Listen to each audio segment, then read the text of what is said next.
Sometimes life feels just fine, until someone else tells you it isn't. One minute you're living how you want, and the next a friend, a family member, or some random stranger online is handing out opinions like coupons at the grocery store. That moment can make you doubt things you were perfectly happy with a minute ago. Maybe you want to be vegan. Maybe you want to move up to the mountains. Maybe you want to work at a nonprofit, or be a foster parent, or choose not to have kids at all. Maybe you took a job that doesn't pay much but fills your heart, keeps you close to home, or gives you time with family. Whatever it is, basically, you want to do you. And somehow everyone around you feels entitled to second-guess that. To be clear, some choices are obviously wrong: lying, cheating, stealing, hurting people. Don't do those. But outside of the obvious, everyday life choices, people have opinions. Friends say things like, "Why are you vegan? Meat is amazing." Parents push for the high-paying path, tech, law, medicine, because that equals the big house, the fancy car, the stability they imagine for you. And strangers online?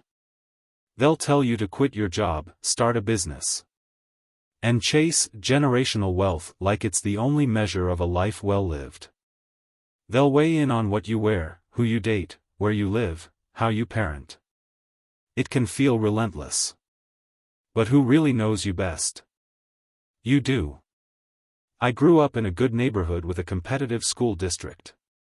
Pressure was the norm: compete for the best grades, the best colleges, the highest paying jobs. Everything felt like a ranking. For a long time, that pressure distorted who I actually was. I didn't even let myself want the things that felt true to me. The truth is simple: I don't care for fancy cars, and I can't even drive. I don't want a mansion. I want a roof over my head. Designer clothes, the latest gadget, fine dining, none of that moves me. What matters is affordable housing, a reasonable cost of living, and a community that values connection more than the number in a bank account. So here's the question I finally started asking myself: what do I want my life to look like? Not what looks good on paper, not what checks all the boxes people expect, but what actually feels right in my bones. I realized it didn't matter what others thought. Friends and family mean well, but they're not the ones who sleep in my bed or carry my choices into tomorrow.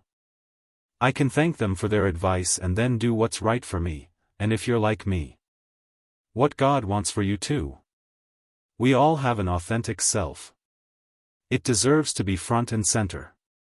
Maybe your true self wants to serve overseas. Maybe it wants to start a business. Maybe it wants a quiet life with a spouse, a few kids, and the essentials. Whatever your version of enough looks like, it belongs to you. Don't let other people set the terms of your happiness. Only you know what that truth feels like. It might take some digging. It might take saying no to well-meaning voices. But that authentic self is in there, waiting to shine. So ask yourself the question honestly: what do you want? Then give yourself permission to choose it.